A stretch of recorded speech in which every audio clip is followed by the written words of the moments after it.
Hello friends, welcome to my YouTube channel. आज की video में हम सीरम प्रोलैक्टिन हार्मोन टेस्ट के बारे में जानेंगे।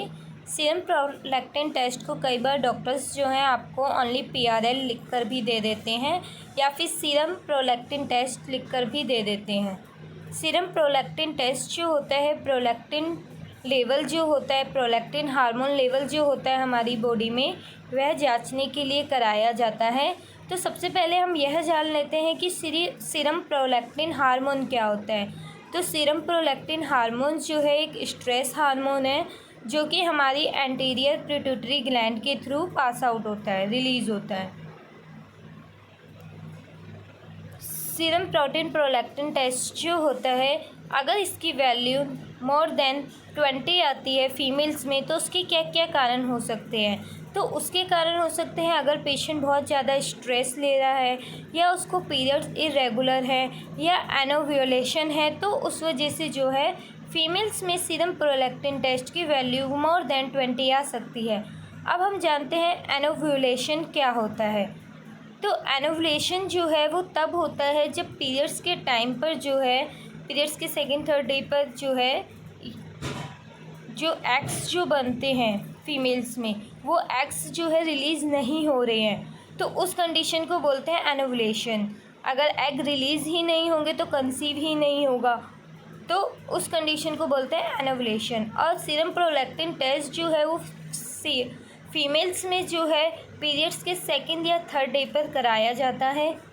इसके बाद आता है अगर मेल्स में जो है इसकी वैल्यू मोर देन 20 किन कारणों से हो सकती है। तो इजैकुलेशन, इरेक्शन या लो सेक्स ड्राइव की वजह से जो है मेल्स में मोर देन 20 वैल्यू हो सकती है सीरम प्रोलैक्टिन टेस्ट की। अगर किसी की सीरम प्रोलैक्टिन टेस्ट की वैल्यू मोर देन 100 आती है, तो उस कंडीशंस में जो है डॉक्टर्स जो है MRI पिट्यूटरी ग्लैंड या MRI ब्रेन कराने की सलाह देते हैं, क्योंकि पिट्यूटरी ग्लैंड जो होता है हमारे ब्रेन में होता है, ब्रेन के पास होता है। इसलिए कई बार डॉक्टर्स पिट्यूटरी ग्लैंड या MRI ब्रेन कराने की सलाह दे सकते हैं, क्योंकि कई बार देखा जाता है MRI में फाइंडिंग्स मिलती है मैक्रो एडोनिमा या मैक्रो एडिमा की फाइंडिंग्स जो है वो देखने को मिलती है, जिस वजह से भी प्रोलैक्टिन लेवल जो है मोर देन देखने को मिलता है। और सीरम प्रोलैक्टिन टेस्ट का लेवल लो देखने को मिल सकता है अगर पेशेंट को हाइपोथायरिज्म है, मींस TSH की जो वैल्यू है उसकी लो है, थायराइड है, पेशेंट को हाइपोथायरिज्म थायराइड है, तो उस कंडीशन में भी प्रोलैक्टिन की वैल्यू जो है वो लो देखने को मिल सकती है।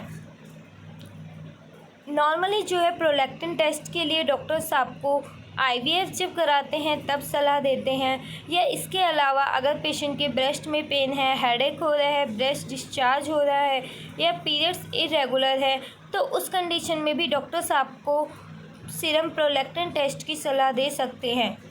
अगर किसी को PCOD या PCOS की प्रॉब्लम है फीमेल्स में, तो भी सीरम प्रोलैक्टिन टेस्ट की सलाह दी जा सकती है। अब हम अगर सीरम प्रोलैक्टिन टेस्ट की वैल्यू देखें, तो अगर किसी पेशेंट को,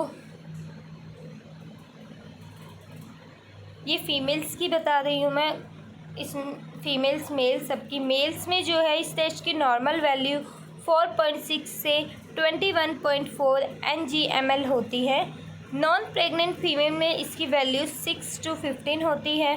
और इसके अलावा अगर कोई प्रेग्नेंट लेडी है, अगर यह टेस्ट कराती है, तो उसकी वैल्यू 10 से 209 के बीच में होती है। अगर किसी पेशेंट को प्रॉब्लम है, लैक्टेशन है, तो उसकी वैल्यू 75 से 400 देखने को मिलती है। ये सीरम प्रोलैक्टिन टेस्ट की रिपोर्ट थी जो हमने यहाँ पे डिस्कस करी। इस पेशेंट की वैल्यू जो है वो 4.86 है।